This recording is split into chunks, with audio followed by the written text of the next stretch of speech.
Hello everyone, তোমরা সবাই কেমন আছো? আমি খুব ভালো আছি। আগের পার্টে দেখলে আমার ননদ বাড়ি আসবে, তাই ডেকোরেশন করছিলাম। তো এখন ওকে আনতে যাচ্ছি এয়ারপোর্টে। তো এত ওয়েদার বাজে, সারাদিন ভালো ছিল, রাতের দিকে এত ওয়েদার বাজে যে বৃষ্টি হয়েই যাচ্ছিল, থামার নামই নিচ্ছিল না। তো আমি আর আমার মামা শ্বশুর যাব, মামা শ্বশুরকে নিয়ে এয়ারপোর্টের দিকে রওনা দিব। তো এই যে মামা শ্বশুরকে নিয়ে নিচ্ছি। তো মামা আর আমি যাব। তো আমরা এয়ারপোর্টেও ঢুকে গেছি। তো ওর 10:30টার দিকে প্লেন ল্যান্ড করবে। তো তার আধ ঘন্টা হাতে টাইম নিয়ে যাচ্ছি, যেন ও বাইরে না দাঁড়িয়ে থাকে। তো আমরা এয়ারপোর্টে ঢুকেও গেছি। এখন আমরা আমাদের হাতে অনেক টাইম, কেন আমরা অনেক আগে চলে এসেছি।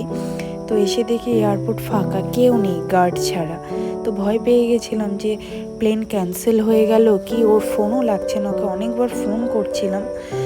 তো পরে শুনতে পেলাম যে আজকে ওয়েদারের জন্য প্লেন ল্যান্ড হতে টাইম নিচ্ছিল। তো মামা আর আমি আলোচনা করছি যে দুজনে আজকে সেম সেম কালার পরে এসেছি। তো কথা বলতে বলতে তার কিছুক্ষণ পর দেখি যে আমার ননদও চলে এসছে।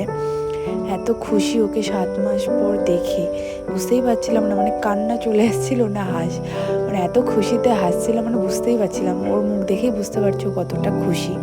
তো ওকে নিয়ে বাড়িতে চলে এসেছি। তো বাড়িতে এসেও সারপ্রাইজ দেখে অবাক ও। তোমরাই দেখে নাও কতটা খুশি ও সারপ্রাইজ দেখে। যদি ভিডিওটা ভালো লাগে লাইক, কমেন্ট অ্যান্ড শেয়ার করে দিও। Thank you.